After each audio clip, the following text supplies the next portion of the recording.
हाँ मुझे याद है। साइन चाहते हैं? ये आपको गिफ्ट भी कर रहा है सर।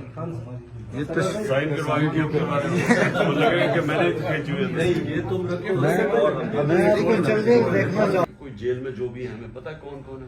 जेल में वो जो आई लव यू रात को नहीं कहते थे, वो 3-4 लड़के अभी भी इस्लामाबाद जेल में। उन्होंने वो जो उसमें उठाए थे उसके वो साथ जब हम इस्लामाबाद गए थे ना, तो वो वहाँ पे उन्होंने पकड़ लिए थे। तो वो अब उनकी हो गई। आज मुझे उन्होंने भेजा है वो लॉयर ने कि वो आ जाएंगे। मेरा मतलब ये है कि हमारे पास सारी ना इनका रिकॉर्ड होना चाहिए जो हमारे लोग हैं, ताकि कोई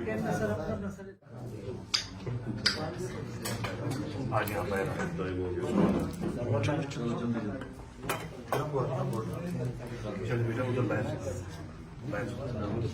नजर ही नहीं आएगा। बस कर ले आप दिल पे जिंदगी करे हमारी उम्र भी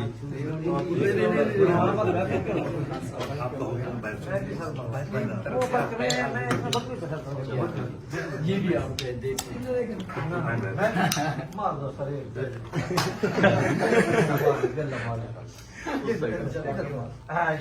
अल्लाह खान साहब हमारी उम्र खान साहब अल्लाह हमारी उम्र भी आपको दे। खान साहब चलो बेटा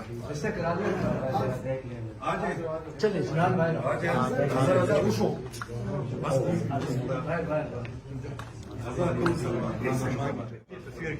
चलो ये लो चलो जी ओके ओके। आपके माता मुहतरमा को देखा है और उन्होंने मुझे बहुत प्यार किया। मैं चाह रहा था आपसे ये बात शेयर करूं।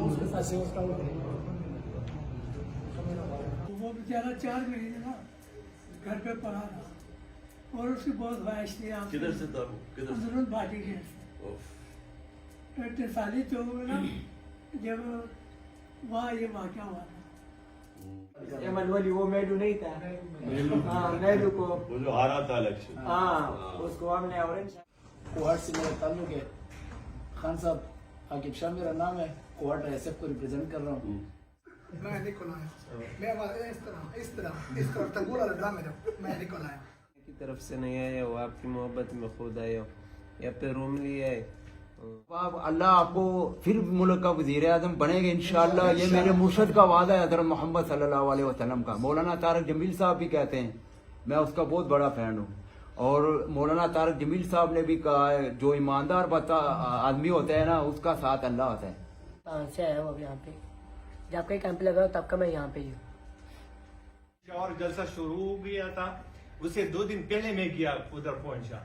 और जब भी आपकी इवेंट है मैं उधर पे जाता हूँ और मेरे 5 बच्चे में एक मजदूर बनता हूँ, लेकिन आपकी हर इवेंट पे भी जाता हूँ। तो वजीराबाद तक गया और वो जो जज्बा मिलता है आपका हौसला देखता हूँ ना जब माफिया के खिलाफ लड़ने का, तो मुझे और हौसला आ जाता है। हालांकि 30-40 किलोमीटर के बाद बंदा कुछ नरम इस एज में टांग भी मेरी टूटी हुई है, फ्रैक्चर है, खड़े और आपकी फिटनेस देख के ना मुझे हौसला मिलता है। असम्बलियां डिसॉल्व की, यहाँ की कॉल आपने दी, फर्स्ट दिन से हम यहाँ पर बैठे हैं सर। और हम तो आपके पीछे इमरजेंसी जो गेट है वहाँ पर हम सर काम कर रहे हैं हर किस्म का। आप मुदस्सिर भाई से भी पूछ सकते हैं, कासिम भाई भी बैठे हैं। काउंटर टैंक पता है कि इस बार उन्होंने हार जाना है और उनकी मौत है, सियासी मौत है। तो उन्होंने इस दिन भी मैंने जब ये बंद किया, जब मुझे पता चला कि शेलिंग हो रही है, तो मैंने क्यों वो कहा कि वापस खत्म करो, क्योंकि मुझे पता था कि लोगों को इश्तिहाल आता जा रहा था और लोगों ने उनके ऊपर हमला करना था और ज्यादा लड़ाई बढ़नी थी और वो उनको फायदा पहुंचना था। इसलिए हम इसलिए नहीं चाहते कि इस मुल्क में एक तो इंतशार हो और एक किसी सूरत हम ये नहीं चाहते कि ये इनको कोई बहाना मिले इलेक्शन से भागने का। कल हम देखेंगे, अभी देखते हैं कि परमिशन मिलती है नहीं। अगर इन्होंने कोई किसी किस्म का काम किया तो हम सीधा अदालतों के ऊपर जाएंगे, इलेक्शन कमीशन के पास जाएंगे कि इलेक्शन अनाउंस कर दिए इन्होंने। इलेक्शन अनाउंस करके अगर ये हमें रैली नहीं करने देंगे तो इसका मतलब कि ये तो किसी दुनिया के अंदर ऐसी चीज होती ही नहीं कि आप इलेक्शन की लोग कैंपेन ना करने दें। तो लेकिन हमने लड़ाई नहीं करनी।